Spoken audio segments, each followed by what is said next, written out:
ونعوذ بالله من شرور أنفسنا ومن سيئات أعمالنا من يهده الله فلا مضل له ومن يضلله فلا هادي له وأشهد أن لا إله إلا الله وحده لا شريك له وأشهد أن محمدا عبده ورسوله اللهم صل على محمد وعلى آل محمد كما صليت على إبراهيم وعلى آل إبراهيم إنك حميد مجيد اللهم بارك على محمد وعلى آل محمد كما باركت على إبراهيم وعلى آل إبراهيم إنك حميد مجيد وقال الله تعالى في القرآن الكريم من يطع الرسول فقد أطاع الله அளவற்ற அருளாளனும் நிகரற்ற பேரன்புடையவனுமான எல்லாம் வல்ல அல்லாஹ் என்ற திருப்பெயரை கொண்டு என்னுடைய ஜும்ஆ உரையை நான் ஆரம்பிக்கிறேன். வல்லநாயனின் கருணையும் சாந்தியும் சமாதானமும் நம் உயிரிலும் மேலான நபிகள் பெருமகனார் ரசூலுல்லாஹி ஸல்லல்லாஹு அலைஹி வஸல்லம் அவர்கள் மீதும் அவர்களின் உற்றார் உறவினர்கள் மீதும் அவர்களின் அன்பு தோழர்கள் சஹாபா பெருமக்கள் மீதும் நம் எல்லோரின் மீதும் இன்னும் உண்டாகட்டுமாக. அன்பிற்குரிய பெரியவர்களே, தாய்மார்களே, சகோதர சகோதரிகளே, திருமறை குர்ஆனில் சில வசனங்களை நாம் கேள்விப்படும் பொழுது அதை ஏற்கனவே நாம் கேட்டிருந்தால் நம்மையும் அறியாமல் ஒரு அலட்சியம் ஏற்படுவதை பார்க்கலாம்.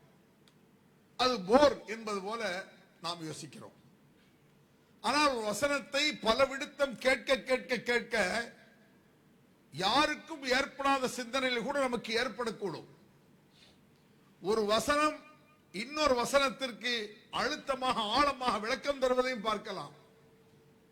எனக்கு சில சிந்தனை தோன்றலாம், இதைவிட ஒரு அருமையான சிந்தனை உங்களுக்கு தோன்றலாம் என்பதை மனதில் வைத்துக் கொண்டு நாம் வசனங்களை கவனித்தோம் என்று சொன்னால் அபரிமிதமான சிந்தனைகள் எல்லாம் வசனங்கள் வருவதை நீங்கள் பார்க்கலாம்.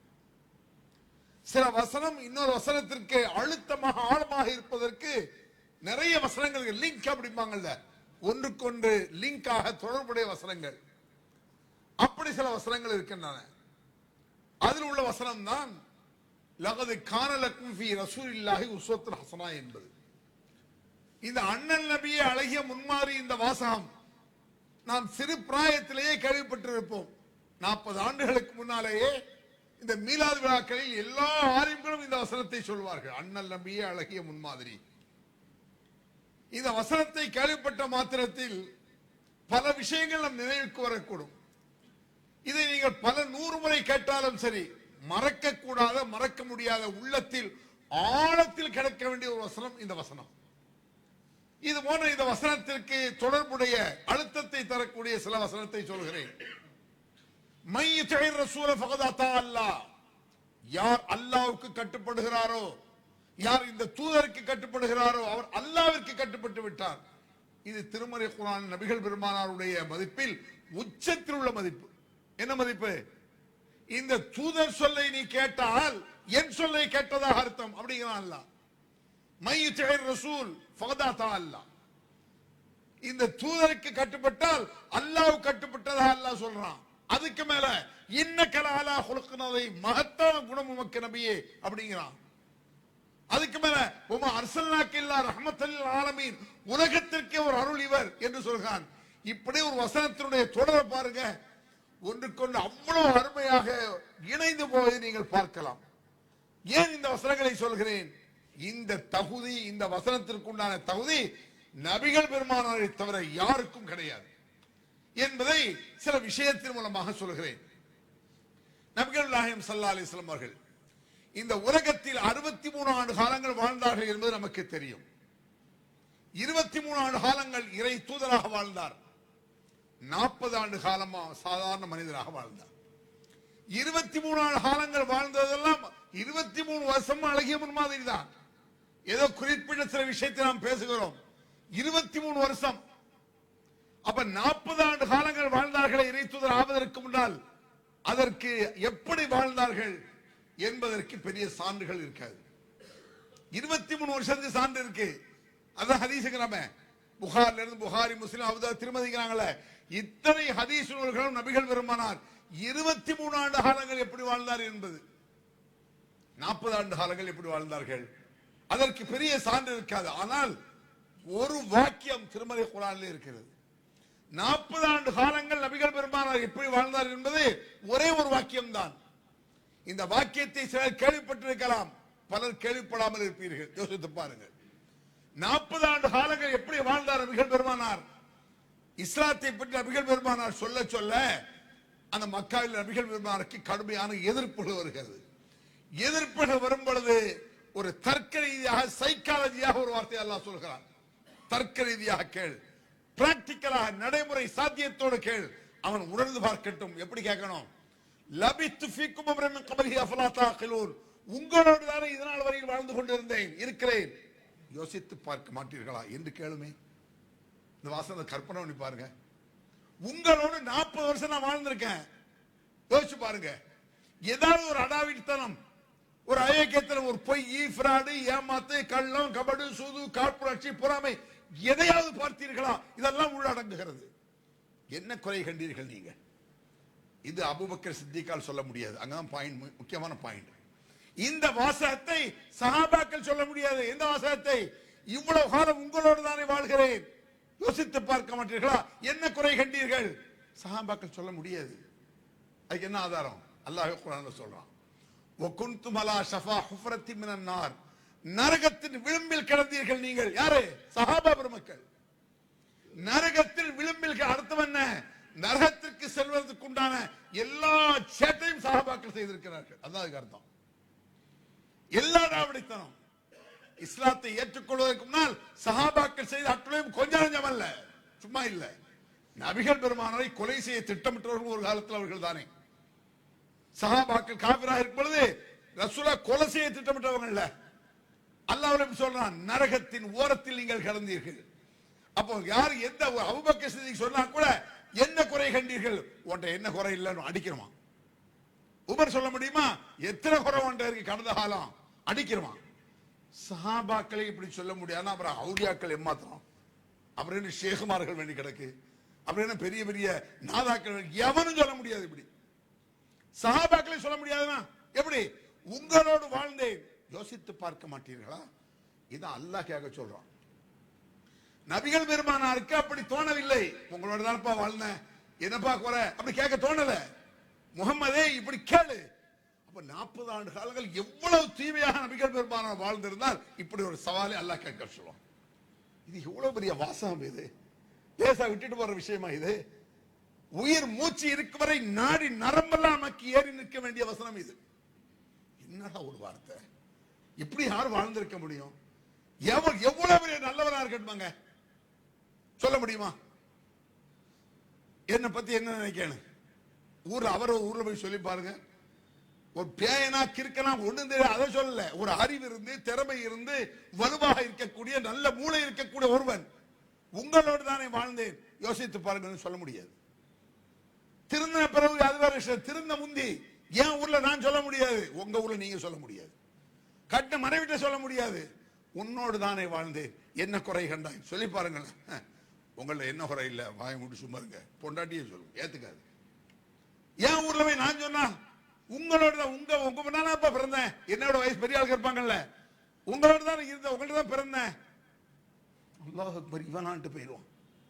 என்னுடைய சேட்டை 20 வயசு 15 வயசு 20 வயசுல பண்ணிருப்பேன்ல, எல்லாரும் தான் சஹாபாக்களை பல அயோக்கியர்களா இருந்திருக்காங்களே, அப்புறம் நம்புவான். அப்போ அல்லாஹ் தஆலா சஹாபாக்களுக்கு சொல்றான், நரகத்தில் விரும்புகிற நரகத்துக்கு போகக்குண்டான எல்லா தவறுகளையும் சஹாபா பெருமக்கள் செய்தார்கள். அவர்கள் கேட்க முடியாது, நபிகள் கேட்டார், உங்களோடு வாழ்ந்தேன். அபூஜஹில் கூட நபிகள் பெருமானுடைய பண்பை குறை சொல்றது கிடையாது. மக்கத்து காவிர்கள் நபிகள் கண்ணியத்தை குறை செய்யல. பைத்தியக்காரன்னா, குடும்பத்தாண்டா பிளக்க வந்தாருன்னா, நம்ம கடவுளால இல்லக்காரன்னு சொன்னா, பண்பில் குறை சொல்றான்னா எந்த எவனாவது காவிரி சொல்லிருக்கான் பண்புல? அபூஜஹிலும் நபிகள் பெருமானுடைய பண்பில் குறை சொன்னால் ஒத்துக்கிற மாட்டான்.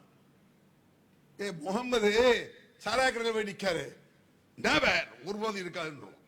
அதெல்லாம் இருக்காரு, அவர் எப்படி போவாரு? சாராய கடைக்கு போவாரா? அதெல்லாம் போக மாட்டாரு, சொல்லாது, எடுபடாது. ஒரு பெண்ணை தொட்டாரு, நடக்கவே நடக்க, அவற்றை அப்படி ஒரு புத்தி கிடையாது அவற்றை. நபிகள் பெருமானாரை பற்றி மக்கத்து காவிர்கள் அவருடைய பண்பில் குறை சொல்லவில்லை. அவ்வளவு பண்பாக வாழ்ந்தும் கூட, இவ்வளவு மேன்மையாக வாழ்ந்தும் கூட, இப்படி கேட்க சொல்லியும் கூட அல்லாஹ் சொல்றான், நீர் வழி தவறி நின்றீர், அல்லாஹ் உன்னை வழி தவறியதாக பார்த்தான். அந்த ஹிதாயத் இல்லைன்னா எவ்வளவு பண்பு இருந்து என்ன செய்யாங்கிறான். பண்பு உச்சம்தான், அருமையான குணம் தான், அதெல்லாம் ஓகே. ஹிதாயத் இஸ்லாம் இல்லை என்றால் அப்படி சொல்ல வர்றான். எவ்வளவு பண்பா கண்ணியமா வாழ்ந்திருக்காங்க. அயோக்கியர்கள் மத்தியில் நல்லவனா வாழ்றது கஷ்டம் இல்ல. எங்க பார்த்தாலும் ஃப்ராடு, ஏமாத்து, கள்ளத்தனம், குடி, கூத்து, கும்மாளம், அதுல ஒரு நல்லவரை வாழ முடியுமா? நல்லவங்க ஓரளவு நல்லவங்க மத்தியில் நல்லவனா வாழ முடியல. அயோக்கியர்கள் மத்தியில் நல்லவனா வாழ்ந்திருக்கிறார். நல்லவனா வாழ்ந்தாலும் உன்னை வழி தவறியாக அவன் பெற்றான், பார்த்தான். ஃபஹதா, சரியான வழியை காட்டினான். எந்த வழி தவற எதை சொல்றான் தெரியுமா? அல்லாஹ் மா தத்ரீமல் கிதாபுல் ஈமான், வேதம் என்றால் என்ன என்று உமக்கு தெரியாமல் இருந்தது நபியே. வேதம்னா உமக்கு தெரியாது, ஈமான்னா தெரியாது, இருக்க குர்ஆன்ல. இதெல்லாம் கற்பனை, இப்படி வசனம் இருக்குங்க குர்ஆன்ல.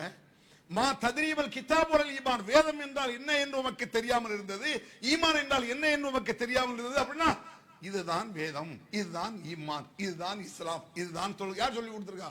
அல்லாஹ் சொல்லி கொடுத்திருக்கான். அதனால இன்னொன்னு சொல்றான், அத்தபிஉ இல்லா மா யூஹா இலைய, அல்லாஹ் எனக்கு எதை சட்டமாக இறக்கினானோ, வஹியை அனுப்பினானோ, அதைத்தான் நான் பின்பற்றுகிறேன், என்னை நீங்கள் பின்பற்றுங்கள். இதுதான் கான்செப்ட்ங்கிறது, அடிப்படைங்கிறது, பேசிக்கிறாங்கல்ல. அல்லாஹ் எதை சட்டமாக சொன்னான், வேதத்தை அவன் தான் தந்தான், ஈமான் அவன் தான் புரிய வச்சான், இஸ்லாம்னா என்ன அவன் தான் சொல்லி தந்தான், அவனைத்தான் அவன் சொல்லத்தை நான் பின்பற்ற, என்ன நீ பின்பற்று. எப்படிப்பட்ட விஷயம் பார்த்தீங்களா? இவ்வளவு, இதெல்லாம் ஒரு சுருக்கமான விஷயம் தான். இப்படி ஆயிரக்கணக்கான விஷயங்கள் இருக்கிறது. இதையெல்லாம் உள்ளடக்கிதான் லகது கான லக்கும் ஃபீ ரசூலில்லாஹி உஸ்வத்துன் ஹஸனஹ். இந்த நபியிடத்தில் அழகிய முன்மாதிரி இருக்கு பார். மகத்தான குணமுடையவர், இன்னக லஅலா குலுகின் அலீம், மகத்தான குணம். இது ஏன் சொல்றது தெரியுமா? ஒரு மனுஷனை பாராட்டிடலாம்.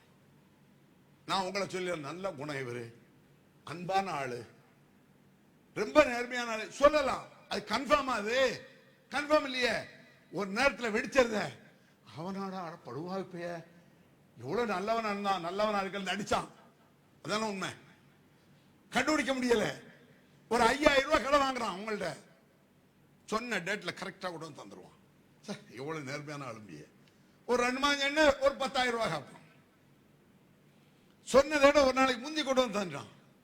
அப்புறம் 50,000 அதே கரெக்டா தந்துட்டான். நீ என்ன சொல்லுவிய? இவனை மாதிரி சொன்ன வாக்க நிறைவேற்ற யாரு அப்படின்னு நினைப்பிய. அப்புறம் கொஞ்ச நாள் சேர்ந்து 5 லட்சம் அதோட எஸ்கேப். அடப்படுவா இப்பயா, இந்த 5 லட்சத்தை ஆட்டையை பொறுத்த இந்த சேட்டை பண்ணியிருக்கான். புரியுதா? எவ்வளவு நல்லவன் இல்ல, நடிச்சான். ஒரு உதாரணம் சொல்லுவாங்களே, ஓடு மீன் ஓட ஒரு மீன் வருமளவு வாடி இருக்குமாம் கொக்குமா.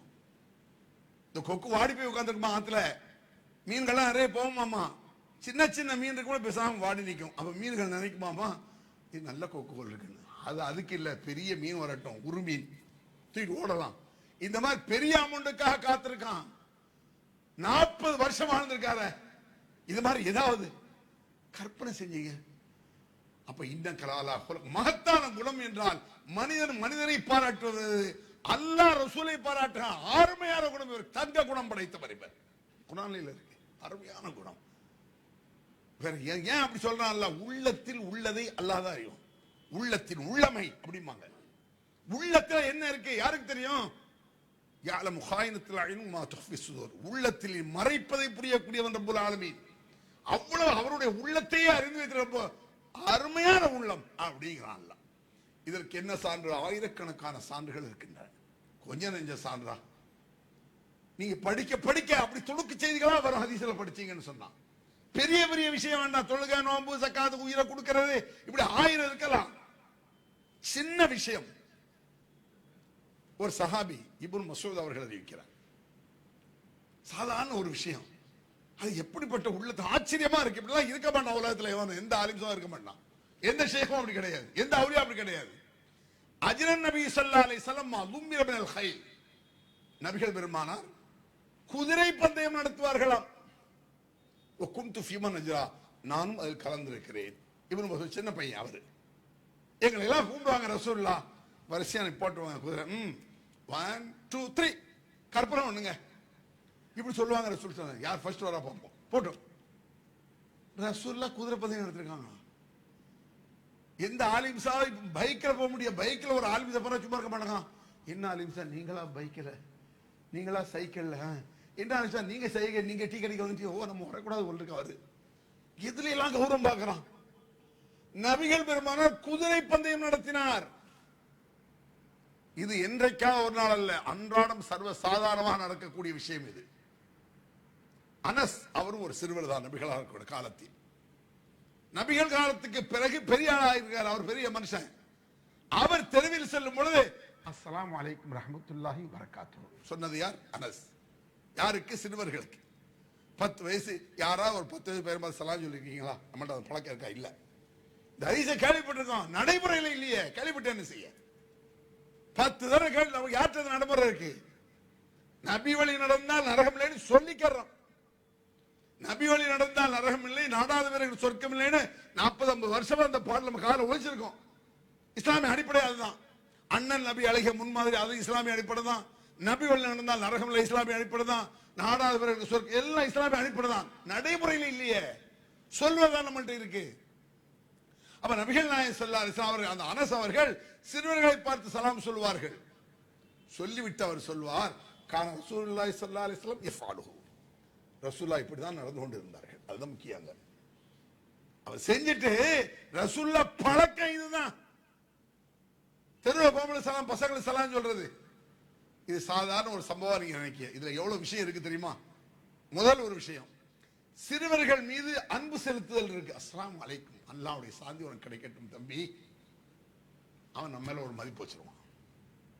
இரண்டாவது சலாம், அந்த சிறிய பையன் நம்மளை பார்த்து வலைக்கும் சலாம், அல்லாஹ்வுடைய சாந்தி உங்களுக்கு கிடைக்கட்டும்ங்கறான். அவன் நம்மளுக்காக துஆ செய்யறான். நாம் அவனுக்காக துஆ செய்கிறோம், அவன் நமக்காக துஆ செய்ய. சிறுவனின் துஆ. மூணாவது, மண்டக்கணம் இல்ல, நான் பெரிய ஆளுகிற அகந்தை ஒளியும். கொஞ்ச நெஞ்ச விஷயமா இருக்கு. ஒரு சின்ன விஷயத்துல எவ்வளவு கொண்டு வர்றாங்க ரசூல் ஸல்லல்லாஹு அலைஹி வஸல்லம்.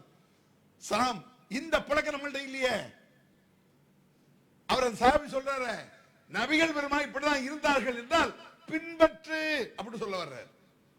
அண்ணல் நபி அழகிய முன்மாதிரி என்று சொல்வதற்காக மட்டுமல்ல, மகத்தான குணம் என்று பாராட்டுவதற்காக மட்டுமல்ல, அவர் செய்தது போல நீ செய், வழிநடத்து, பின்பற்று. அதை நான் தபி இல்லாம யுஹாயிலேயே, அல்லாஹ் எதை அறிவிக்கிறானோ அதை நான் பின்பற்றுகிறேன், என்னை நீங்கள் பின்பற்றுங்க. கற்பனை ஒண்ணு ஏன் நம்ம மனசுல நம்மளுக்கு வரமாட்டேங்குது? ஒரு வசனத்தை கேட்கும் பொழுது மீண்டும் கேட்டால் ஒரு போர், கேட்டு விட்டோம் இந்த அலட்சியம். காமெடி 1000 தடவை கேட்கிறேன். ஒரே காமெடி, கேட்ட காமெடியை எத்தனை தடவை கேட்பீங்க? கேட்டுக்கிட்டே இருப்போம். பஸ் ஸ்டாண்ட் நோடும் பேக்ரவுண்ட் பாப்பா காமெடி 1000 தடவை கேட்டிருப்போம். ஒரு காமெடி மீது இருக்கக்கூடிய அக்கறை ஆர்வமா ஹதீஸ்ல இல்ல, நபி வழியில இல்ல. கற்பனை பண்ணி பாருங்க. இப்படி ஏகப்பட்ட விஷயங்கள் நபிகள் நாயகம் ஸல்லல்லாஹு அலைஹி வஸல்லம் காலத்தில் நடந்திருக்கிறது. சொன்னார்கள், ஒரு முறை நபிகள் நாயகம் ஸல்லல்லாஹு அலைஹி வஸல்லம் அவர்கள், இது பெரிய, இது சின்ன விஷயமாச்சா, இதுல இருந்து மிக ஒரு பெரிய ஒரு விஷயத்தை நான் சொல்லிட்டு இடைப்பட்ட நிறைய விஷயங்கள் இருக்கு. அதை நீங்களா படித்து தெரிஞ்சுக்கலாம். சாம்பிளுக்காக சொல்றேன். இவ்வளவு சிறுவர்கள் மீது இப்ப நடந்து கொண்டிருந்த குதிரை பந்தயம் நடத்தினாங்களே, ஒட்டாமலாம் பந்தயம் நடத்திருப்பாங்களே. ரசூலுல்லாஹ் குதிரை ஓட்ட தெரியுமா? தெரியும். ரசூலுல்லாஹ் குதிரை ஓட்டுற மாதிரி யாரும் ஓட்ட முடியாது. நம்மளுக்கு குதிரை ஓட்ட தெரியாது. இந்த பீச்சில் போய் பாருங்க, குதிரைக்கு மேல ஏறிக்கிட்டு அவங்க இழுத்துட்டு போகும்போது இப்படி தள்ளமாடு ஒரு 10-50 அடி தூர குதிரை இப்படி ஆயிருது. ரசூலுல்லாஹ் அவர்கள் குதிரை. என்னன்னா, மதீனாவில் கடுமையான ஒரு பேச்சு, எதிரிகள் எல்லாம் மதீனாவை அட்டாக் பண்ண, தாக்குவதற்காக வந்து கொண்டிருக்கிறார்கள் என்று ஒரு பேச்சு நிலவுகிறது. அப்ப மக்கள் தெருக்கு வந்துடுறாங்க. சாதாரண நைட்டு 12 மணி 1 மணிக்கு திருட வந்துட்டானா மொத்தமா வீட்டுல இருந்து இறங்கி ஓடி வந்துடுவான்ல. ஓடி வந்தாலும் திருட போற திசையை பார்த்து 50-60 பேர் சேர்ந்தா தான் போவோம். தனி யாராவது போவீங்களா? திருட அங்கதான் வந்தான்னு தெரியும், ஒரு ஆள் போக மாட்டாங்க. 50 பேரை மொத்தம் ஓடத்தான் செய்யும். சஹாபாக்கள் மொத்தமா ஓடுறாங்க, மொத்தமா நிக்கிறாங்க.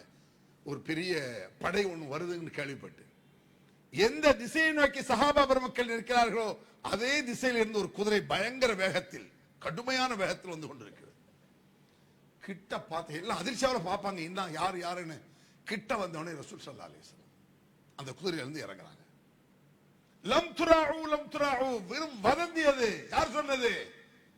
என்னுடைய ஆட்சியிலாவது இப்படி நடப்பதாவது அப்படி சொல்லல. அப்படி இருக்கும்ல. இஸ்லாமிய ஆட்சியால் நடத்திட்டு இருக்கேன், அக்கிரமத்தை ஒழிச்சிட்டு இருக்கேன். இஸ்லாம் வருவதற்கு முன்னாலேயே பண்பாக, தைரியமாக, வீரமாக இருந்தால் வந்த பிறகு சும்மாவா? ரசூலுல்லாஹ் என்ன மத்த ஆளு ஆலிம்சா மாதிரி பெரிய தலப்பா கட்டிட்டு ஜிப்பா அப்படியே கொஞ்சிட்டு பயமா நிப்பான்னு நினைச்சிட்டான். அப்படியே இருந்தா ரசூலுல்லாஹ். குதிரை வேக வேகமா அடிச்சு பிச்சுட்டு வர்றாங்க ரசூல் ஸல்லல்லாஹு அலைஹி வஸல்லம். லம் துராஹு, கவலை வேண்டாம், பயப்படாதீர்கள், வெறும் பேச்சு, எவனும் கிடையாது. நான் போய் பார்த்துட்டு வந்துட்டேன். பார்த்துட்டு சொல்றாங்க, ஹாதா பஹ்ருன், இந்த குதிரை கடல் போல போதங்கிறா. நம்ம மின்னல் போல மம்மல அரபில கடல் மாங்க இருக்கு. கடலை போல பறக்கிற இந்த குதிரை, அது அபூ தல்ஹாவுடைய குதிரை.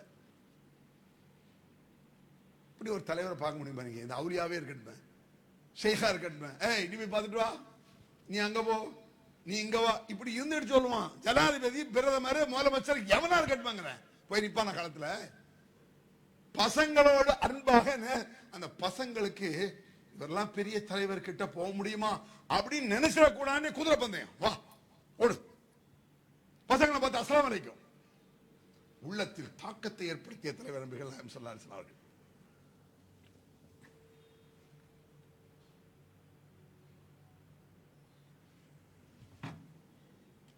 அல்ஹம்துலில்லாஹி ரப்பில் ஆலமீன். ஒரு சிறுவனை பார்த்து நீ சலாம் சொல் என்று சொல்வதை விட, ஒரு சின்னவன் வந்து நான் வர்றேன் ஏன்டா சலாம் சொல்லல அப்படி சொல்லுங்க, அவன் மரியாதை கேட்டுவாங்க. நீ சலாம் சொல்லமான்ட்டு போயிடுவான். அவனை பார்த்து அஸ்ஸலாமு அலைக்கும் தம்பி, நல்லா இருக்கீங்களா, 10 வயசு பையனை பார்த்து. அவன் மறுநாள் அடுத்தவங்களை பார்த்தா என்ன செய்வான்? தூரத்தில் அவன் பார்க்க அஸ்ஸலாமு அலைக்கும்ண்ணே அப்படின்றான். அவனுக்கே வெக்கமாயிடும் நீங்க சலாம் சொல்ற பார்த்து. இவ்வளவு பெரிய ஆள் நம்மளுக்கு சலாம் சொல்றாரு. ஒரு ஸ்கூல்ல ஒரு மக்தப் அஜர்த்து சலாம் சொல்லுவாரா? மாணவனுக்கு மக்தப் அஜர்த் அலிபே சொல்லி கொடுக்காரு, அவர் சொல்லுவாரா தான படிக்கிறவன்ட்ட? ஒரு கவுன்சிலர் சொல்லுவானா? ஒரு இன்ஸ்பெக்டர் பார்த்து, ஒரு கான்ஸ்டபிளுக்கு இன்ஸ்பெக்டர் சொல்லுவானா குட் மார்னிங்? எவ்வளவு பெரிய தலைவர்னா சாதாரண தலைவராங்க. சவடாலுக்கு சொல்லல, சவடா முஸ்லிம்கள் சவடா விடுறான்னு நினைக்க கூடாது. இஸ்லாமிய நம்பிக்கைப்படி உலகத்தை படைத்தவனின் தூதர் அவர். உலகத்தை படைத்தானே, ஒரு நாட்டின் தூதர் அல்ல. இந்திய தூதர், அமெரிக்க தூதர், ரஷ்யா அப்படி கிடையாது. உலகத்தை படைத்தவனின் தூதர் அண்ட் அந்நாட்டின் ஜனாதிபதி சக்கரவர்த்தி நபிகள் நாயகம். சும்மாவா? உலகத்திலும் உயர்ந்த பதவி, மர்மை சம்பந்தப்பட்ட உயர்ந்த பதவி. சட்டமே அவர் மூலமாகத்தான் வர வேண்டும். மொத்த குர்ஆனும் சுன்னத்து நபி தான். போ, நம்ம என்ன சுன்னத்து குர்ஆன் சொல்லிட்டு இருக்கோம். குர்ஆன் என்னது? நபி வழி. அவ்வளவு குர்ஆன் நபியின் வாயிலிருந்து தான் வர வேண்டும், அதான் சட்டம். மொத்த குர்ஆனும் நபி வழி. 23 ஆண்டு காலங்களும் அழகிய முன்மாதிரி. அத்தனை ஆண்டு காலிலும் அருமையான குணம், கற்பனை கெட்டாத எண்ணங்கள். அவரை தூக்கி நெஞ்சில வைங்க. நாள அவரை தூக்கி வை. எந்த அளவுக்கு தெரியுமா? நம்முடைய அத்தா அம்மா, பாப்பா அம்மா உயிர் அப்படின்னு நீங்க சொல்லலாம். ஏன் என் புள்ளதை எனக்கு உயிர்னு சொல்லலாம், மனைவிய உயிர்னு சொல்ல தப்பு இல்ல, என் புருஷ உயிர்னு சொல்லலாம். ஆனா நபிகள் பெருமானார் உயிருக்கு மேலன்னு சொல்லுகிறான். அந்நபி அவுலா பில் முஃமினீன மின் அன்ஃபுஸிஹிம். இந்த நபி முஃமின்களுக்கு தங்கள் உயிரை விட மேலானவர். அத்தான உயிர், அம்மான உயிர்னு சொல்லிக்க. அது யாரு? எங்க அத்தாக்கும் எனக்கும் எங்க எல்லாத்துக்கும் எங்க உயிரை விட மேல். 200 கோடி முஸ்லிம்களுடைய உயிரை விட மேல் நபிகள் நாயகம். அப்படின்னா நீ முஸ்லீம்ங்கிறான்ல, நீ முஸ்லிமா, நீ முஃமினா, ஈமான் உள்ளவனா? அந்நபி அவுலா பில் முஃமினீன மின் அன்ஃபுஸிஹிம். இதயத்துல ரசூலை எப்படி வைக்கணுங்கிறிய? நம்முடைய நெஞ்சத்தில் இதயத்துக்குள் நபிகள் எப்படி வைப்பீங்க? நபிகள் பெருமானாருக்கு இதயத்தில் எந்த இடத்தை கொடுத்தோமோ அந்த இடம் வேறு யாருக்கும் கிடையாது. என்னை பெற்றெடுத்த பெற்றோருக்கும் இல்லை, அது நான் பெற்ற பிள்ளைகளுக்கும் கிடையாது. நபிகள் பெருமானாருக்குள்ள இடம் வேற யாருக்கு? அப்படி தூக்கி வை. அப்படின்னா நீ அழகிய பெருமானை ஒத்துக்கிட்டேன்னு அர்த்தம், அவர் மகத்தான மாமனிதன் என்று ஒத்துக்கிட்டேன்னு அர்த்தம். இவ்வளவு பெரிய ஒரு உயர்வு அல்லாஹ் குர்ஆன்ல சொல்றான். உயிருக்கு மேல, உயிருக்கு மேல. உயிருக்கு ஈக்குவல் என்ன தெரியுமாங்க? உயிருக்கு ஈக்குவல் உயிருடைய மதிப்பு என்ன? சொர்க்கத்திற்கு விலையே உன் உயிர் தான். குர்ஆன்ல இருக்கு. இன்னல்லாஹ் அஷ்தரா மினல் முஃமினீன அன்ஃபுஸஹும் வ அம்வாலஹும் பிஅன்ன லஹுமுல் ஜன்னah. உன்னுடைய சொத்தையும் உன் உயிரையும் சொர்க்கத்துக்கு விலையாக அல்லாஹ் கேட்கிறான். குர்ஆன்ல இருக்குது. என் உயிருக்கு ஈக்குவல் யாரு? சொர்க்கம். உலகத்தில் ஈக்குவல் ரசூலுல்லாஹ். போ, அதுக்கு மேல நான் சொல்ல போறேன். எப்பேற்பட்ட ஒரு விஷயம் இது! ஏனென்றால் சின்ன சின்ன விஷயமாக இருக்கட்டும், மிக பெரும் பெருமான விஷயமாக இருக்கட்டும், நபிகளுடைய ஸ்டைல், போக்கு, நடைமுறை, அழகு எல்லாமே தனிதான். அபூ தல்ஹாவுடைய குதிரை தான் அது. அவங்க சொன்னாங்களா, ஹாதா பஹ்ருன், கடல் வேகத்தில் செல்கிறது என்று. அது அபூ தல்ஹாவுடைய குதிரை. இந்த அபூ தல்ஹா எப்பவுமே சில விஷயம், இந்த போர் விஷயங்கள மும்முரமா இருப்பாங்க. அபூ தல்ஹா ஒரு போர்க்களத்தில் சஹாபா பெருமக்கள்கிட்ட அம்புகள் குறைவாக இருந்தது. இது எவ்வளவு பெரிய நுட்பம் பாருங்க. அறிவாளினா யார் தெரியுமா? எல்லாம் தெரிந்தவன் அறிவாளி அப்படி சொல்ல முடியாது. அப்படி யார் இருக்கா உலகத்துல? அல்லாஹ் ஒருத்தருக்கு எல்லாம் தெரியும். எல்லாம் தெரிந்தவன் அறிவாளி அப்படி நடக்காது. வேற யாரு அறிவாளி? யார் யாருக்கு என்னென்ன தெரியும் என்பதை தெரிந்து வைப்பவன் அறிவாளி. ஒரு தலைவர் இருக்கான்னு சொன்னா யாருக்கு திறமை, இவன்ட்ட இதை ஒப்படைக்கணும், அதை ஒப்படைக்கணும், இதை இவன்ட்ட ஒப்படைச்சா உருப்படாது, இந்த பொறுப்பு அவன்கிட்ட கொடு. அறிவாளினா யார் யாருக்கு என்னென்ன தெரியும் என்பதை தெரிந்து வைத்திருப்பவன் அறிவாளி. இதிலும் உச்சமாக இருந்தார்கள் நாயம். அந்த போர்க்களத்தில் அம்புகள் குறைவாக இருந்தன. அம்புகள் குறைவாக இருந்தவங்க சொல்ல என்ன செய்யறாங்க? வியூகம் அமைப்பது, ஸ்கெட்ச் போடுறதா, வியூகம் அமைப்பது. ரசூலா வியூகம் அமைக்கிறாங்க. அமைச்சர் சொல்லலாம், உன்சுருஹா லி அபீ தல்ஹா, உங்க அம்புகளை எல்லாம் நீங்கள் அபூ தல்ஹாட்ட கொடுங்க, வேஸ்ட் பண்ணிடாதீங்க. அபூ தல்ஹா குறி வைப்பதில் கெட்டிக்காரர். அவர் 10 அம்பு அடிச்சாருன்னா ஒண்ணு கூட விடுபடாம கரெக்டா அடிக்கும். எதிரிகள் அவ்வளவு துல்லியமா தாக்கும். சஹாபா மத்தாள் 10 அடிச்சா ஒரு 4 போயிடும், வீணா போயிடும். உன்சுருஹா லி அபீ தல்ஹா, உங்க அம்புகளை அபூ தல்ஹாட்ட கொடுங்க.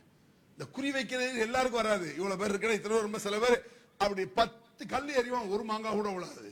சில பேர் ஒரு கல் 7-8 மாங்காய் விழுந்துடும். இதெல்லாம் ஒரு டேலண்ட், ஒரு ஆளுக்கு ஒரு திறமை இருக்கும். அந்த குறி வைக்கும் திறமை உள்ளவர்கள் அபூ தல்ஹா. அதை அபூ தல்ஹா சஹாபாக்கள் கொடுத்துறாங்க. அபூ தல்ஹா போர்க்களத்தில் மும்பரமாக செயல்படுகிறார். நபிகள் பெருமானார் அபூ தல்ஹா பின்னால் நிற்கிறாங்க. ஏன்னா அபூ ரசூலுல்லாவை விட அம்பு ஆகா இவர்கள் இருக்கு. ஆனால் நீ நான் நினைக்கிறேன் அப்படி நிற்கும் போது நபிகள் பெருமானார் எட்டி பார்த்தார்கள் அப்படின்னு வருது. ஏன் எட்டி பார்க்கிறாங்க? எதிரிகள் யாராவது நம்முடைய அபூ தல்ஹாவை அடிச்சிடக்கூடாது இல்ல, அதுக்காக எட்டி பார்த்தார்கள். யார சொல்லலாம், லா துஸ்ரிஃப், எட்டி பார்க்காதீர்கள் யார சொல்லலாம். நான் அம்பு அடிக்க நீங்க எட்டி பார்க்கிறீங்க, உங்களை அடிச்சிருவானே, எட்டி பார்க்காதீங்க. நஹரி தூர நஹரிக்க, என் இதயம் உங்களுக்கு கேடயமாகட்டும், நான் சாவுறேன், என்ன அடிக்கட்டும், உங்களை அடிச்சிடக்கூடாது, எட்டி பார்க்காதீங்க. கற்பனை கேட்டுதா? எப்பேற்பட்ட தலைவர்! தன்னுடைய மக்கள், தன்னுடைய நண்பர்களுக்கு எந்த ஆபத்து வரக்கூடாது என்று உயிரை கொடுக்க தயாரான தலைவர். அல்லாஹ் குர்ஆன்ல சொல்லி காட்டுறான், ஃபலா தذهب نفسك عليهم حسرات, கவலையால் உன் உயிரை விட்டு விடாதே நபியே. என்ன அப்படி கவலையா? உயிர் வர அளவுக்கு கவலைப்படுறீங்க அல்லாஹ்ல சொல்றான். அப்ப எவ்வளவு கவலை நபிகள் பெருமானார் உள்ளத்தில் இருந்தால் இப்படி ஒரு வசனம் இறங்கி இருக்கும். ஃபலா தذهب نفسك عليهم حسرات, கவலையால் உயிரை விட்டு விடாதே. தன் மக்களுக்கு எந்த பாதிப்பு வரக்கூடாது என்பதற்காக அக்கறையோடு உயிர் கொடுக்க தயாராக இருந்த தலைவர். தன் தலைவருக்கு ஒரு சின்ன கஷ்டம் கூட வரக்கூடாது என்பதற்காக என் நெஞ்சம் கடையமாகட்டும் யார் சொல்ல என்று சொன்ன சஹாபா பெருமக்கள். கற்பனை பண்ணுங்க, சும்மா வாங்க. அல்லாஹ் சொல்றான், லகது கானலக்கும் ஃபீ ரசூலில்லாஹி உஸ்வத்துன் ஹஸனா. ஒரு வசனமா பாருங்க, அண்ணல் நபியே அழகிய முன்மாதிரி ஒன்று. இன்னக லஅலா குலுகின் அதீம், மகத்தான குணம் உமக்கு நபியே. 2. 3வது, மையத்தர் ரசூல ஃபகத் அத்தா அல்லாஹ், யார் இந்த தூதரை கட்டுப்படுகிறாரோ அவர் அல்லாஹ்வுக்கு கட்டுப்பட்டு விட்டார். அடுத்து, வ அர்ஸல்னாக இல்லா ரஹ்மத்தல் லில் ஆலமீன், ஆலத்திற்கே அருள் கொடையாக. எந்த அவுலியாவது இந்த ஊருக்கு அருள் கொடைன்னு சொல்ல முடியுமா? ஒரு அவுலியாவை தூக்கி இந்த ஊருக்கே அருள் கொடை கிடையாது, சொல்ல முடியாது. ஒரு ஊர், ஒரு தெருவுக்கு அவுலியா சொல்ல முடியுமா அருள் கொடை? வேர்ல்டு, மொத்த உலகம், உலகத்திற்கே ஒரு அருள் கொடை. ஏன் அல்லாஹ் இப்படி சொல்றான்? அப்பேற்பட்ட அந்த எண்ணங்கள், தூய்மைகள். கடைசியா ஒண்ணு சொல்லி முடிச்சிடுறேன். நபிகள் நாயகம் ஸல்லல்லாஹு அலைஹி வஸல்லம் அவர்கள்ட்ட ஒரு ஒட்டகம் இருந்துதான். அது மாதிரி வேகமா எந்த ஒட்டகையும் போவாதான். அந்த ஒட்டகைக்கு ஒரு பேர் கூட உண்டு, நாகத்துன் துஸம்மால் அலுபா. அந்த ஒட்டகையின் பெயர் அலுபா என்ற ஒட்டகை. அவ்வளவு பிரமாதமா போவான் ரசூலுல்லாஹ், அப்படி பழக்கி வச்சிருக்காங்க ரசூலுல்லாஹ். அபூ தல்ஹா குதிரை பயங்கர ஸ்பீடு, ரசூலுல்லாஹ்வுடைய ஒட்டக பயங்கர ஸ்பீடு. எப்படி வாழ்ந்திருக்காங்க பாத்தீங்களா? கற்பனை பண்ணி பாருங்க. அந்த குதிரையில் வேகமா போய்விட்டு இது அருமையாக பயங்கர ஸ்பீட்ல போவதற்காக ரசூலுல்லாஹ் தன்னை பெருமையா சொல்ல, நான் போய் அப்படி சொல்ல. நம்ம அப்படி இல்ல, பைக்ல போனீங்கன்னு வைங்க, ஒரு 60-70 போனா நான் போயிட்டு வந்துட்டு இல்ல, குதிரை பிரமாதமா போச்சு இந்த ரசூலுல்லாஹ். யார் பின்னாலே பைக்ல இருந்தீங்கன்னா பாராட்டிடாதீங்க. 60 போகும்போது சூப்பரா ஓட்டினா 80 ஆக்கிடுவோம், மொத்தம் போய் சேரணும், எல்லாரும் தொப்பு போய் கழுவ வேண்டியதான். புகழ் மயக்க மனுஷனுக்கு அப்படி வந்துடும். அந்த மயக்கம் கூட இல்லாத நபிகளார் புகழ் மயக்கமோ தலக்கணமோ என்ன. அதனாலதான் இந்த குதிரை சூப்பரா போகுதுன்னு போயிட்டாங்க சொல்லலாம். அதே மாதிரி அலுபா என்ற ஒட்டகை, நபிகள் பெருமானார் பயங்கர ஸ்பீடா போகக்கூடிய அலுபா என்ற ஒட்டகை. அவள் நபிகள் பெருமான ஒட்டகைகள் எல்லாம் போகும் பொழுது நபிகள் பெருமானாரை முந்தி சென்றது ஒரு ஒட்டகை. அது ஒரு அரபி. அரபினா கிராமவாசி. ஆலிம் சாக்கா காட்டரபிம்பாங்க. அரபினா காட்டரபின்னு சொல்லி பழகிருக்காங்க. அரபினா ஒரு கிராமவாசி, ரொம்ப கிராமத்துக்காரர். அவருக்கு இந்த மாதிரி ரசூல்லா ஒட்டகை இவ்வளவு வேகமா போகும், அவங்கள முந்தக்கூடாது அப்படின்னு தெரியாது அவருக்கு. நம்மள்ட்ட இருக்கல அந்த பழக்கம். ஒரு பெரிய அஜர்த்து, ஊருக்கே பெரிய ஆலிம்சான வைங்களேன், அவர் போகும் பொழுது அவர் சின்ன 10 வயசு முந்தி போனா, அத்தா அஜர்த்து போற பின்னாலவா எடுக்கிற புத்தி நம்மள்ட்ட இருக்கா இருந்துச்சு, இப்ப இல்லை. முந்த விட மாட்டோம்.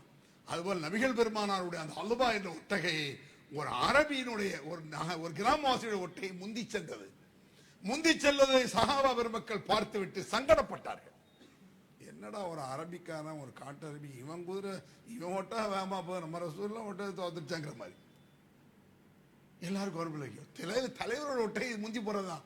எல்லாத்துக்கும் மூஞ்சி சுருங்கிடுச்சு. சொல்ல போனா நபிகள் பெருமானார் இல்லா வல்லாஹுல்லா, இது அல்லாஹ்வுடைய விதி, நியதி. இது ஒன்று வேகமாக சென்றால் அதை விட இன்னொன்று வேகமாக போய் பின்னுக்கு தள்ளிவிடும். குல்லிதி எல்மின் ஐல் குர்ஆன்ல இருக்கா. எவ்வளவு பெரிய அறிஞனாக இருந்தாலும் எனக்கு அப்பா ஒருதான் வருவான். நான் எவ்வளவு பெரிய திறமசாலியா இருந்தா என்ன ஃபிட் பண்ணிடுவான், வருது முறியடிச்சிருவான். வாகனம் அப்படி தேக்கிறா ரசூலுல்லாஹ். ஏன்னா உலகம் அல்லாஹ் என்னுடைய ஒட்டத்தை தவிர உலகத்தில் அவர் எதுவும் தோத்திரம் நல்லா வச்சிருக்கான். அல்லாஹ்வுடைய ஸ்டைல் அது, அல்லாஹ் ஏற்படுத்த விதி அது. இதே முகமலா மாறுது, அந்த ஸ்பாட்லயே அடித்த நபிகள் நாயகம். எல்லாவற்றிலும் கொஞ்சம் நஞ்சம் அல்ல, அப்பேற்பட்ட நபிகள் நாயகம் ஸல்லல்லாஹு அலைஹி வஸல்லம் அழகிய முன் மாதிரி. அந்த நபி வழி நடக்கும் நரகம் இல்லை. அப்படிப்பட்ட நபி வழி நடந்து நாம் சோரம் செல்ல அந்த ரப்புல் ஆலமீன் நம்ம எல்லோருக்கும் உதவுவானாக என்று சொல்லி முடிக்கிறேன். அல்ஹம்துலில்லாஹி ரப்பில் ஆலமீன்.